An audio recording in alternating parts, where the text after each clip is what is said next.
न जाने कितने असंख्य ब्रह्मा असंख्य ब्रह्मांडों में उत्पन्न और लय होते रहते हैं। सनातन जी ने कहा, प्रभु आप कैसी बात कर रहे हैं, संपूर्ण ब्रह्मांडों के ईश्वर ब्रह्मा जी तो अकेले हैं, ब्रह्मा असंख्य में, मेरी बात समझ में नहीं है, इसे समझाने की कृपा करें। चैतन्य महाप्रभु ने कहा, अच्छा तुम समझो, जैसे काशीपुरी में तुम बैठे हो, ऐसे पुण्य पाप नाशनी 7 पुरियां भारतवर्ष में हैं, लाखों नगर हैं, ऐसे ऐसे 9 खंडों वाला जम्बू द्वीप है। उन खंडों में जैसे भारतवर्ष, किन्नर वर्ष, हरिवर्ष, कुरुवर्ष, हिरण्यमय वर्ष, रम्यक वर्ष, इलावर्त, भद्रासु वर्ष, केतुमाल, ये 9 खंड है। इस खंडों वाले द्वीप को जम्बू द्वीप कहते हैं। जम्बू द्वीप से दुगुना प्लक्ष द्वीप है, प्लक्ष द्वीप से दुगुना सालमली द्वीप है, उससे दुगुना कुश द्वीप है, उस कुश द्वीप से दुगुना क्रौंच द्वीप है, क्रौंच द्वीप से दुगुना साक द्वीप है, साक द्वीप से दुगुना पुष्कर द्वीप है। इस पृथ्वी पर 7 द्वीप, 7 समुद्र हैं।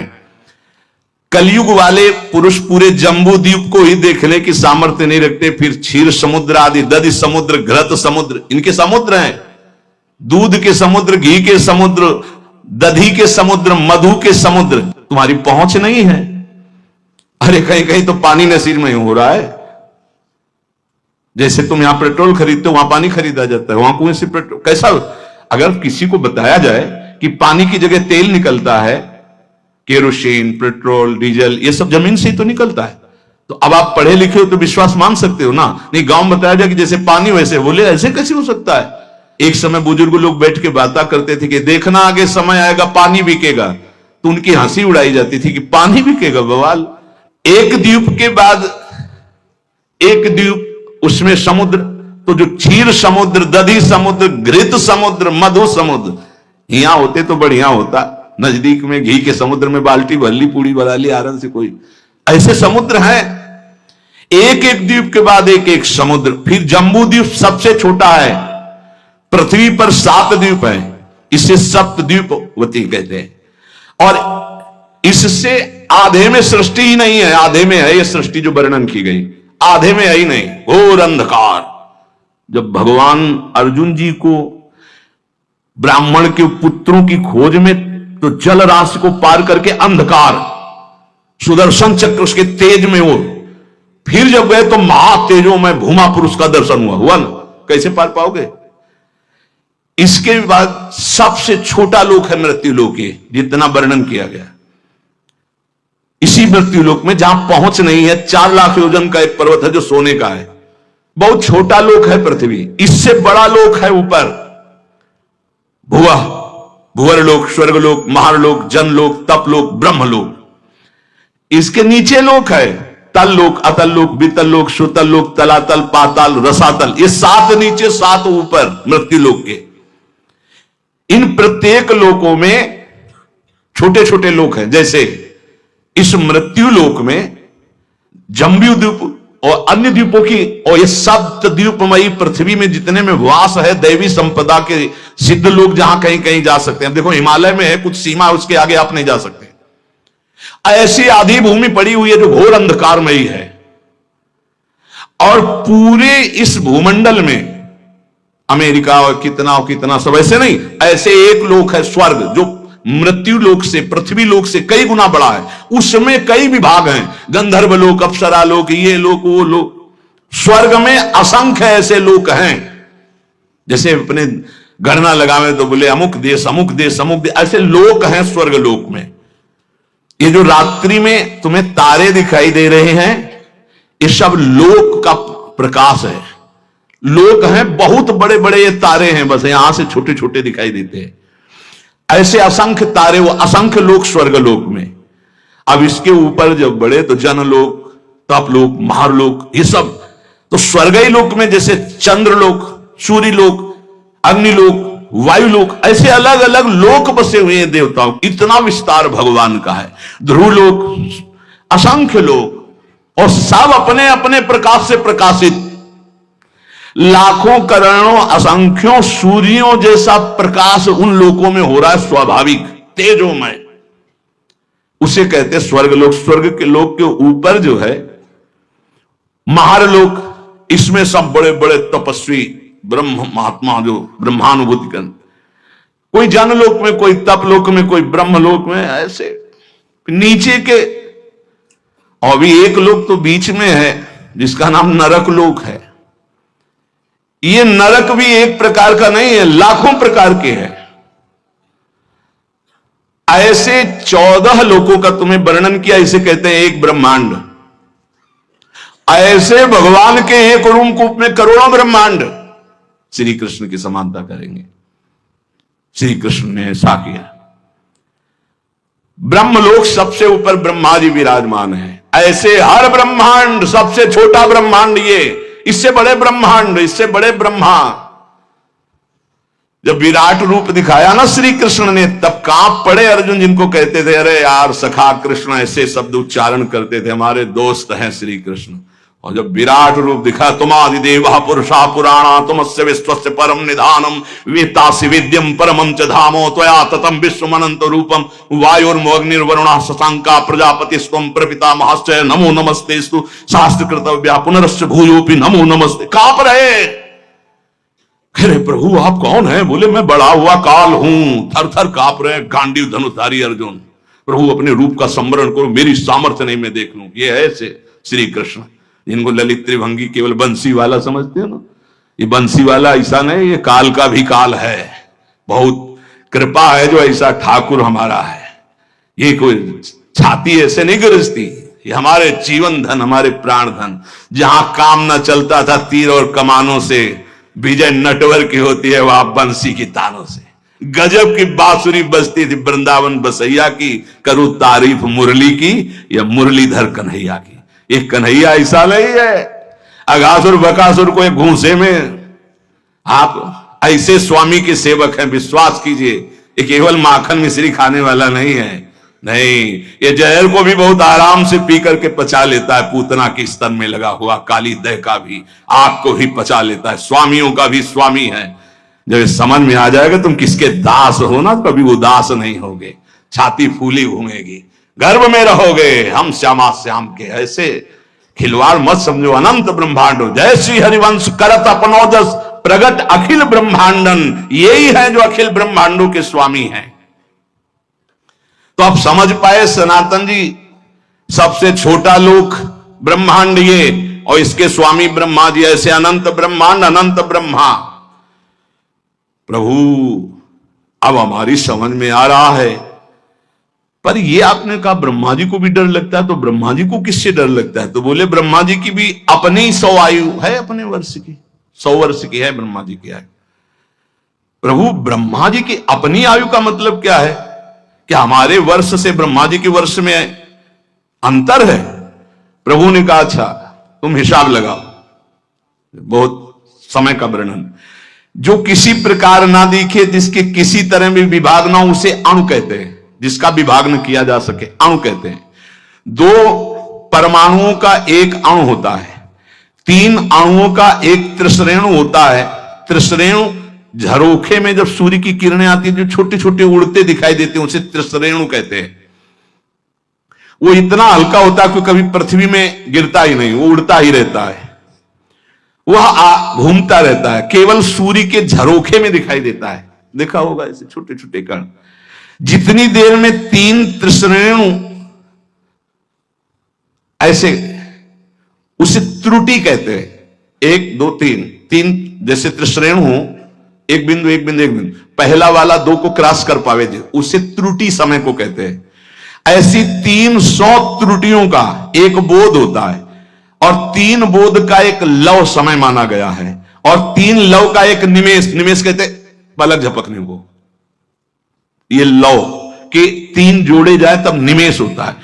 3 निमेष का एक क्षण होता है, 5 क्षण की एक काष्ठा होती, 15 काष्ठा को एक लघु कहते हैं, और 15 लघुओं को एक घड़ी कहते हैं, 24 मिनट। 2 घड़ियों का एक मुहूर्त होता है, 6 या 7 दिन के घटने बढ़ने के कारण 6 या 7 घड़ी होने पर मनुष्यों का एक प्रहर होता है। 4 प्रहर का दिन और 4 प्रहर की रात्रि होती है, इसलिए 8 प्रहर की एक दिन रात्रि मानी गई है। ऐसे 7 दिन रात्रि का एक सप्ताह होता है, और 15 दिनों का एक पक्ष होता है। शुक्ल पक्ष और कृष्ण भेद से पक्ष 2 हैं, शुक्ल पक्ष और कृष्ण पक्ष। 2 पक्ष का एक महीना होता है, और 2 महीने की एक ऋतु होती है और 3 ऋतुओं का एक अयन होता है। 2 3 6 महीने का उत्तरायण और दक्षिणायन भेद से है, इसलिए 2 अयनों का मनुष्य का 1 साल होता है। इतनी गणना 1 साल। उत्तरायण देवताओं का 1 दिन होता है, दक्षिणायन देवताओं की 1 रात्रि होती है। हमारे 6 महीना गए, उनकी 1 दिन 1 रात्रि, हमारे 6 महीना और 6, तो 1 साल गया। 1 दिन रात्रि में हमारे 1 साल गए, उत्तरायण और दक्षिणायन। और जिसे हम वर्ष कहते हैं देवताओं का 1 दिन होता है। देवताओं के 24 घंटे, हमारे 1 साल। देवताओं के 360 दिन का एक देव वर्ष होता है। देवताओं के 360 दिनों का एक देव वर्ष होता है, जिसे दिव्य कहते हैं।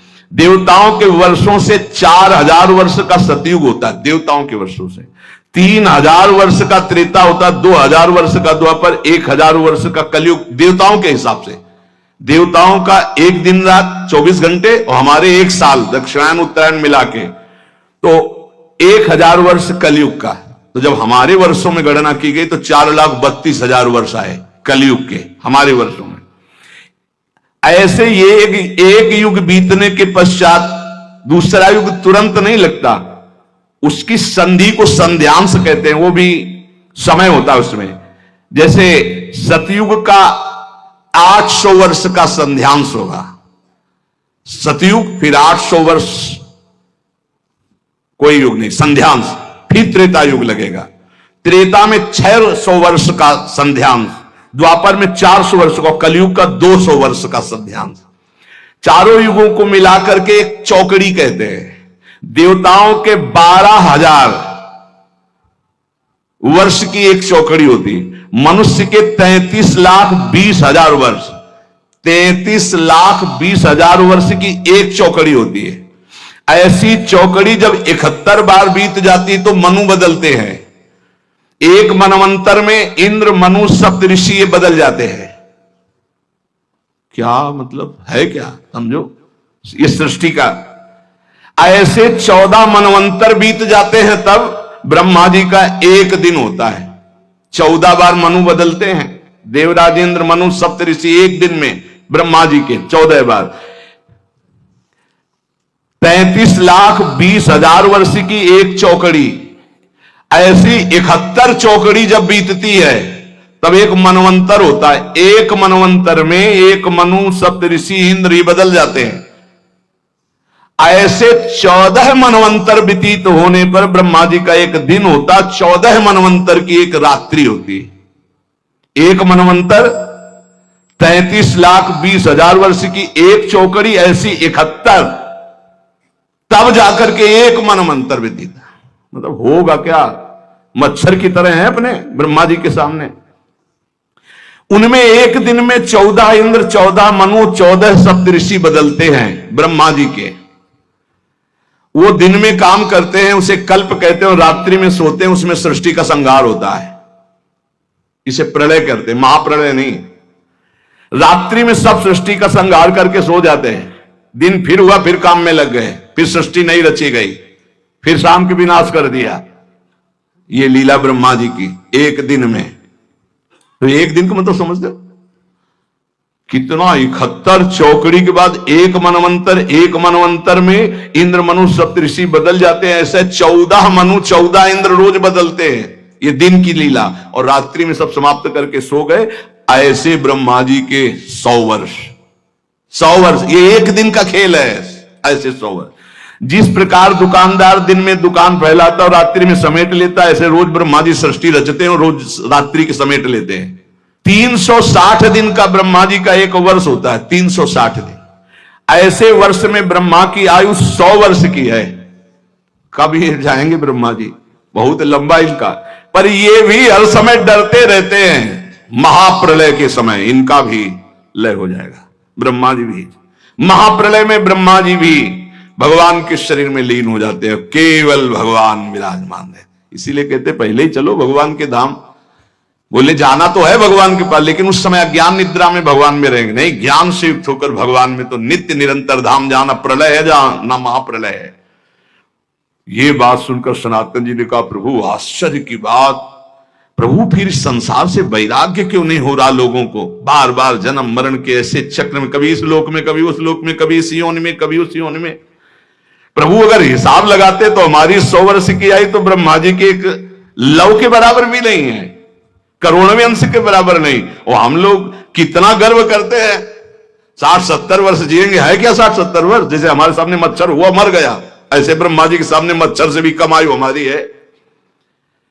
प्रभु ने कहा हां सनातन, इसी बात को समझ करके वैराग्यवान हो जाता है जिसको ये ज्ञान हो जाता है। प्रभु ने कहा सनातन, ये प्राणी जब समझता नहीं है तो क्षुद्र भोगों को पाकर 10-5 लाख करोड़ बहुत बड़े धनी, अब सोचो पूरी बाजार अनंत ब्रह्मांडों की भगवान की, जिन्होंने ऐसे भगवान को प्राप्त कर लिया, वो धनी की वो धनी मायाकृत। जिस समय सच्चा भजन करोगे तब सच्चा ज्ञान होगा। ये क्यों में उसे समझ में आने वाला नहीं, बहुत बड़े मायाधीश प्रभु हैं। प्रभु कैसे कोई समझ सकता है? तो कहा हां सनातन, कुएं का बेडक समुद्र का अनुमान नहीं लगा सकता। ये भोगों में फंसे हुए लोग भगवान की महिमा को क्या जाने? अरे वैसी माया की कहते हैं भगवान को मानते ही नहीं। भगवान बचावे ऐसे नास्तिक पुरुषों का संग ना हो, नहीं छोटी मोटी जिनकी भक्ति है उनको भी भ्रम हो जाएगा। देखो जिसे तुम अपना एक दिन कहते हो उसी में लाखों जीव जन्मते और मर जाते हैं। ऐसे ही हम ब्रह्मा जी के एक दिन में कितने करोड़ों बार जन्म लेते हैं, करोड़ों बार मर जाते हैं। प्रभु मैं जानना चाहता हूं कि जीव भगवान का अंश है तो ये विभिन्नता क्यों है? कोई दुष्ट स्वभाव का, कोई शांत स्वभाव का, कोई ऐसे कोई वैसे, ये विभिन्नता क्यों प्रतीत होती है? नानात्व क्यों प्रतीत होता है? प्रभु ने कहा सनातन, शास्त्रों में मुक्त, नित्य, मुमुक्षु और बद्ध, ये 4 प्रकार के भगवत अंशों का वर्णन हुआ है। मुक्त, नित्य, मुमुक्षु और बद्ध। सनक सनंदन सनत कुमार आदि जो महापुरुष हैं ये मुक्त भगवद अंश हैं। ये जन्म से ही मुक्त, स्वाभाविक मुक्त हुए हैं। सनक सनंदन सनातन सनत कुमार आदि ये जन्म सिद्ध है, मतलब इन्होंने कोई साधना करके मुक्ति नहीं प्राप्त की, ये मुक्त ही है, प्रकट हुए हैं। ये संसार में रहते हुए इनको कभी कोई भी बांध नहीं सकता क्योंकि मुक्त ही प्रकट हुए हैं। ये अहर्निश हरिशरणम हरिशरणम हरिशरणम हरिशरणम स्वाभाविक इनके स्वभाव में है, ये बोलते रहते हैं। दूसरा, जितने मनु हैं, जो साधना करके मनु पदवी में जाते हैं, प्रजापति पदवी में जाते हैं, वो उन्हीं में लीन हो जाते हैं।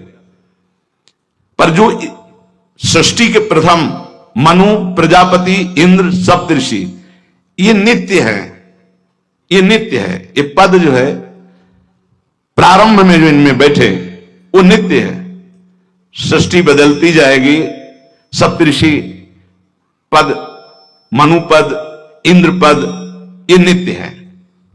नित्य का मतलब स्वरूप से है कि इसमें नित्य जो चैतन्य गण है इस पदवी को प्राप्त हुए उसमें विराजमान होते हैं, क्योंकि इस सृष्टि के निमित्त ही इनकी रचना हुई है। वायु देवता है, अग्नि देवता है, इनकी आराधना करके कोई वहां देवता बने वो तो पूर्ण क्षीण होने पर मृत्यु लुक आएगा। लेकिन इस सृष्टि के आदि में रचे गए जितने देवता हैं ये लय के समय लय हो जाएंगे, लेकिन ऐसा नहीं कि वायु देवता बदल गए, इंद्र देवता बदल गए, अमुक देवता बदल गए, जाकर उन्हीं में लीन हो जाए। हां कभी कोई ऐसी लीला हुई तो इंद्र थोड़ी देर के लिए फिर दूसरा कोई इंद्र बना और फिर वो गति को प्राप्त, वो बात अलग। ये स्थायी देवता है, आदि देवता है। फिर तीसरा, जो अनित्य संसार में जन्मा और जन्म होकर के उसको ये ज्ञान होने लगा कि यार ये सब बंधन है, अब भारी अंदर उसके व्याकुलता पैदा हुई, मैं इस संसार से मुक्त कैसे हूं, उसे मुमुक्ष जीव कहते हैं।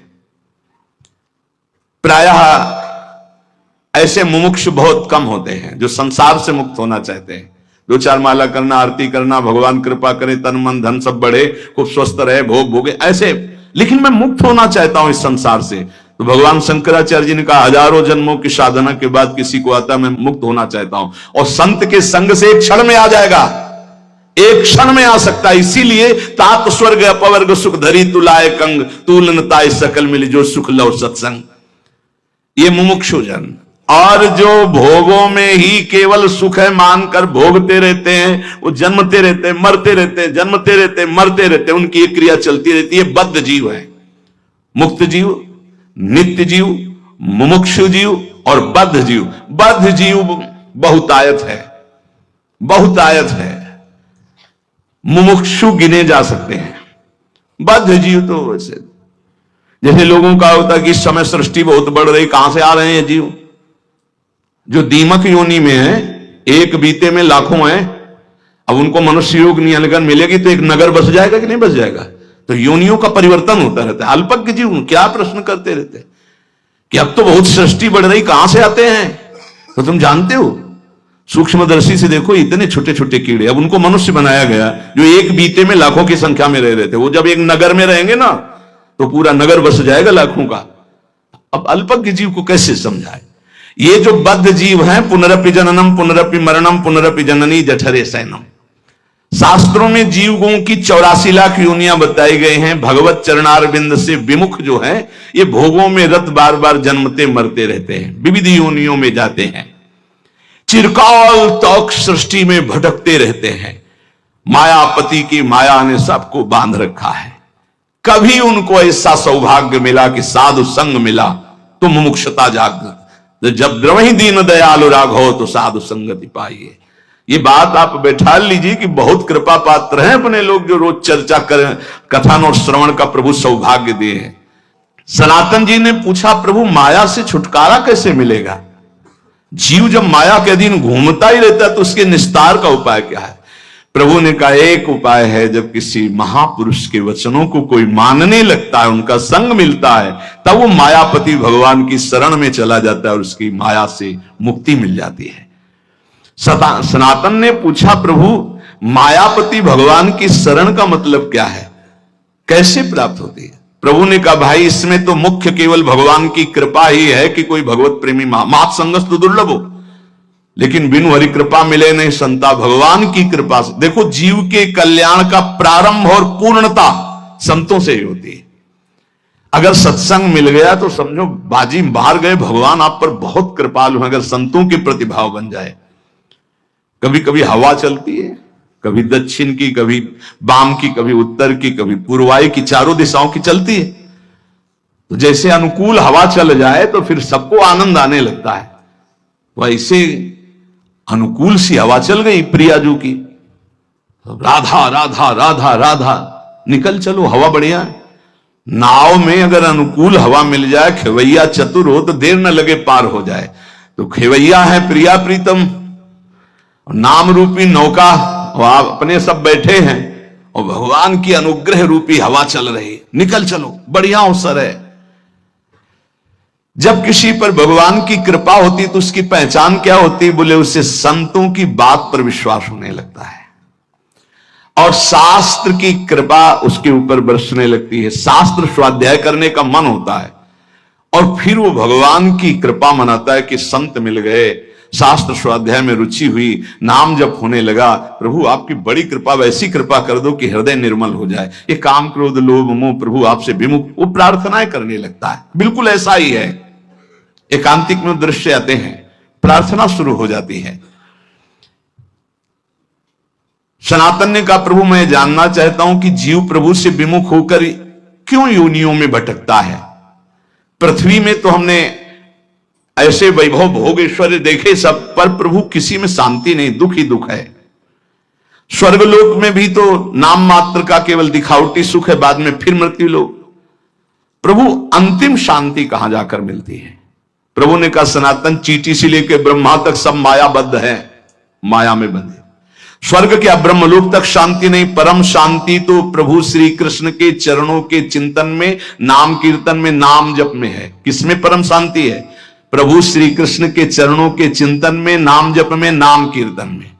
बोले ये भोग ले तो चित्त शांत हो जाएगा। अरे त्यागात शांतिरनंतरम, भोगात शांतिरनंतरम नहीं है। सनातन ने कहा, प्रभु ब्रह्मा जी तो भगवान के स्वरूप है, फिर आपने कहा चींटी से ब्रह्मा तक मायाबद्ध है, उनको तो सुना है, वो चराचर जगत के ईश्वर, उनको क्या दुख है? वो तो संपूर्ण जगत को उत्पन्न करने वाले स्वामी हैं। चैतन्य महाप्रभु ने हंसकर कहा कि भगवान तो श्री कृष्ण चंद्रजू हैं। देखो ये ऐसा भगवत रस है कि जब कभी भगवान शिव शुरू कर देते हैं तो जैसे 88,000 समाधि में निकल जाते ना, ऐसे कितने युग निकल जाते, वो चर्चा करते रहते, अम्मा सुनती रहती, जगदम्बा सुनती रहती। इससे बड़ा कोई रस नहीं अगर भगवत चर्चा। और ये बोलो इतनी देर में किसका मन कहां गया? ये है भगवान की चर्चा। अगर भगवान की चर्चा हमको बराबर सुनने को मिले तो हमारा मन बहुत जल्दी पवित्र भगवदाकार हो जाए।